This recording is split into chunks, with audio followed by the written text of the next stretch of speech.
इलाहाबाद के इस चुनाव में किस तरीके से हम लोगों की क्या भूमिका हो, सारे साथियों से चर्चा हम आज करने में लगे हुए हैं। तो जहाँ पार्टी ना हो, पार्टियां तो हमने बहुत देख ली, हमने 6-7 चुनाव लड़े और लड़वाए यहाँ। अब चुनाव में तो जो संकीर्ण विचारधाराओं से ऊपर उठ करके इस देश को बचाने में, आम जनता को बचाने में अहम भूमिका निभा सके, ना कि केवल वोट ले और उसके बाद उनको छोड़ करके और उनका तिरस्कार करे। जो गांव है उचाना के अंदर, खुद डिप्टी सीएम की कॉन्स्टिट्यूंसी है, वहाँ भी दलितों का सार्वजनिक तौर पे बहिष्कार हो रहा है। और देखिए, मेरा प्रत्याशी नहीं, मैं तो जो जनता का प्रत्याशी होगा, जिसको जनता चाहेगी वही मेरा प्रत्याशी होगा, और मेरा जो प्रत्याशी होगा वो जीतेगा ही जीतेगा। चुनाव से पहले पहले हम बताएंगे कि इलाहाबाद की जनता किसके साथ है, और जिसके साथ जनता है मजबूती से और जो संघर्ष कर रहा है, जो आने वाले समय में इलाहाबाद की आवाज को बुलंद कर सकता है, ऐसे ही साथी को अपना भारत मोर्चा का समर्थन देगा। सर, भरसिंह बेनीवाल, पवन बेनीवाल अब एक होकर जो है प्रचार कर रहे हैं, क्या लगता है कि ये पाएंगे? देखो, आप मत मेरे से पूछो कांग्रेस के बारे में ज़्यादा, कौन कितना कैसे लगा हुआ है, क्या है। ये कांग्रेस के हाथी के दांत दिखाने के हो रहे, खाने के हो रहे, और इसलिए ये तो जब पता चलेगा जब कांग्रेस तीसरे नंबर पे आए। तंवर साहब क्या कहना चाहेंगे? आज कार्यकर्ताओं की मीटिंग दी जा रही है, इलाहाबाद उपचुनाव को लेकर कोई डिसीजन हुआ है सर आज? आज तमाम दूसरे जो प्रदेश के ज्वलंत मुद्दे हैं, चाहे वो किसानों की लड़ाई का मामला हो, किसानों का धरने पर बैठना पिछले 10-11 महीने से, या देश में प्रदेश में जो आज महंगाई है, बेरोजगारी है, आर्थिक मंदी है, और उसके साथ साथ उसके ऊपर ये इलाहाबाद का चुनाव है। प्रदेश में लगातार जो हम देख रहे हैं, जुल्म जाति कानून व्यवस्था का कहीं नाम नहीं है। इन तमाम मुद्दों को लेकर के, कहीं दलितों का बहिष्कार का मुद्दा है, कहीं उनके ऊपर अत्याचार, ना बहनें सुरक्षित हैं। इन तमाम मुद्दों के ऊपर हमने आज यहाँ पर चर्चा करी है साथियों से, और फीडबैक भी ले रहे हैं। और आगे इलाहाबाद के इस चुनाव में किस तरीके से हम लोगों की क्या भूमिका हो, सारे साथियों से चर्चा हम आज करने में लगे हुए हैं। और जो इसका निष्कर्ष निकल कर के आएगा, फील्ड में जा कर के, इलाहाबाद में गाँव में जा कर के, उसके आधार पर हमारे सारे साथी मिल कर के फैसला लेंगे।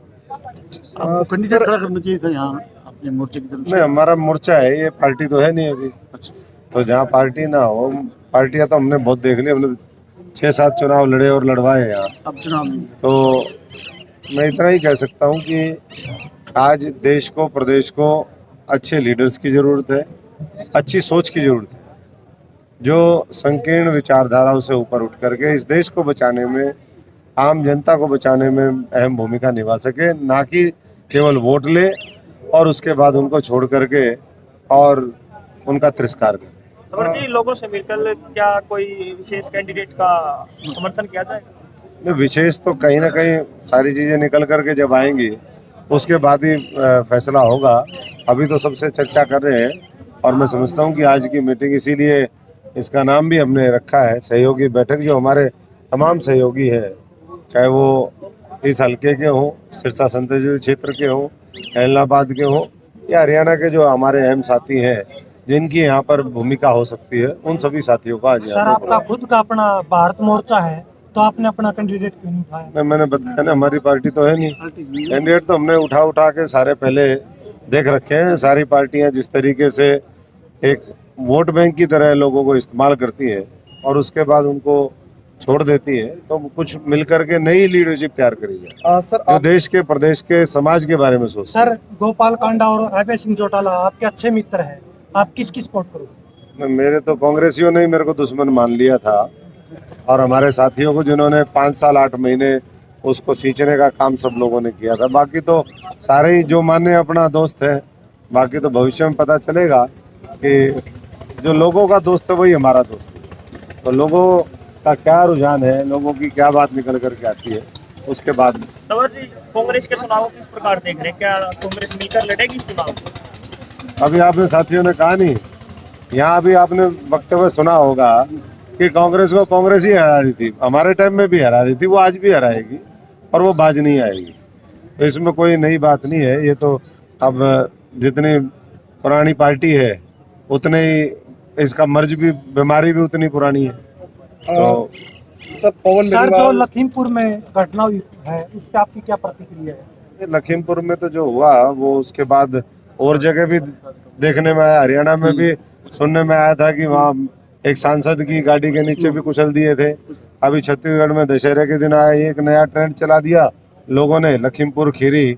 अपने आप में उसने एक मिसाल कायम कर दी कि भाई जो आपकी आवाज़ से आवाज़ ना मिलाता हो, जो प्रतिरोध और विरोध की जो आवाज़ है उसको गाड़ियों के नीचे कुचलने का काम करो, उनको और किसी तरीके से कुचलो। तो बहुत ही दुर्भाग्यपूर्ण है। और उसके बाद अभी जो कल परसों की भी घटना है जो बॉर्डर पर देखने को मिली है, ये मैं समझता हूँ कि और ऐसे ही जो गांव है उचाना के अंदर, खुद डिप्टी सीएम की कॉन्स्टिट्यूंसी है, वहाँ भी दलितों का सार्वजनिक तौर पे बहिष्कार हो रहा है। और इन तमाम मुद्दों के खिलाफ कोई निष्पक्ष होकर के, बेबाक होकर के लड़ता हुआ नहीं दिखाई दे रहा है। और इसीलिए मैं समझता हूँ कि अपना भारत मोर्चा और ऐसे और न्यूट्रल प्लेटफॉर्म की ज़रूरत है जहां आकर के लोग अपनी शक्ति को सही दिशा दे सकें और देश के लिए अपना बहुमूल्य योगदान दे सकें। सर भरत बेनीवाल, पवन बेनीवाल अब एक होकर जो है प्रचार कर रहे हैं, क्या लगता है कि जीत पाएंगे? देखो, आप मत मेरे से पूछो कांग्रेस के बारे में ज़्यादा, कौन कितना कैसे लगा हुआ है क्या है, ये कांग्रेस के हाथी के दांत दिखाने के और है, खाने का कुछ और है। और इसलिए ये तो जब पता चलेगा जब कांग्रेस तीसरे नंबर पे आएगी। तो बहुत बुरा समय है इस देश के सामने भी और तमाम उन लोगों के सामने जो इस देश को बचाने की मुहिम में लगे हुए हैं, लेकिन रास्ता इसी के बीच में से निकलेगा। आपका प्रत्याशी पहले नंबर पे रहेगा, जो आपका प्रत्याशी है, जो आप समर्थन दोगे? देखिए, मेरा प्रत्याशी नहीं, मैं तो जो जनता का प्रत्याशी होगा, जिसको जनता चाहेगी वही मेरा प्रत्याशी होगा। और मेरा जो प्रत्याशी होगा वो जीतेगा ही जीतेगा। सर फील्ड में कब से उतरेंगे?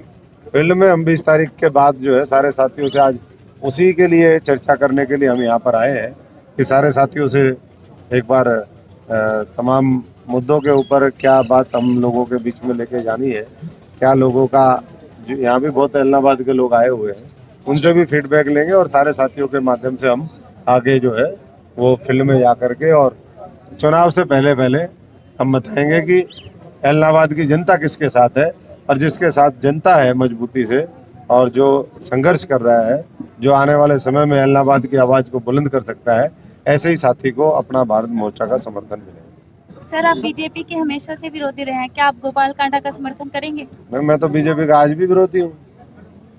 पिछले 6 साल बीजेपी और तमाम जो ये दूसरे लोग हैं इनके खिलाफ लड़ाई हमने लड़ी थी और तो कोई लड़ ही नहीं रहा था हरियाणा के अंदर। ये तो नए नए अभी लोग बाहर निकल करके आए। पिछले साल भर से इनको समझ में आया है कि हम विपक्ष में बैठे थे 7 साल से, अब कह रहे विपक्ष आपके समक्ष। अरे भैया, 7 साल बाद आप विपक्ष आपके समक्ष प्रोग्राम चला रहे हो। आपने इतने दिन बीजेपी को, जहाँ पर पहले तो उनको लेके आए बीजेपी को सत्ता में 2014 में, फिर उनको जिंदा रखा और आज भी वही काम कर रहे हैं लोग। सर बात करें जैसे कि कांग्रेस को तो आपने पहले ही वो कर दिया, साइड कर दिया, उसके बाद बीजेपी का आप अभी विरोध कर रहे हो, बाकी बचा अभय चौटाला जी। देखिए, मैंने कहा ये तो आप मायने निकाल रहे हो ना, अब आप एक एक के बारे में पूछोगे तो वो भी बात निकल करके आएगी। मैंने कहा कि जिसको इलाहाबाद की जनता चाहेगी उसी के साथ हमारा अपना भारत मोर्चा का समर्थन होगा। ये अपना भारत मोर्चा जनता के लिए, जनता के द्वारा और जनता के द्वारा तैयार किया गया मोर्चा है, ये किसी और का नहीं है। ये जनता के बारे में सोचता है, व्यक्तिगत यहाँ कोई मामला नहीं है। विचारधारा और सिद्धांतों के ऊपर काम करते हुए हम इसको मजबूत करने में लगे हुए हैं ताकि देश को बचाने की लड़ाई हम जीत सकें। तो सर इलाहाबाद की जनता को आप क्या संदेश देना चाहेंगे? मैं खुद संदेश लेने जाऊंगा उनका। इलाहाबाद की जनता से तो मैं संदेश लेने जाऊंगा कि बताओ भैया, आपने मुझे इतने साल, मुझे 3 चुनाव में वहाँ के लोगों ने समर्थन दिया। अब मैं उनसे पूछूंगा कि मुझे किसका समर्थन करना है, ये तुम ही बताओ मेरे भाइयों सबको। तो जो वो कहेंगे वैसा ही मैं कर दूंगा। ये मैं लिख के भी दे सकता हूँ, एफिडेविट भी दे सकता हूँ। ठीक है, धन्यवाद। अपना भारत मोर्चा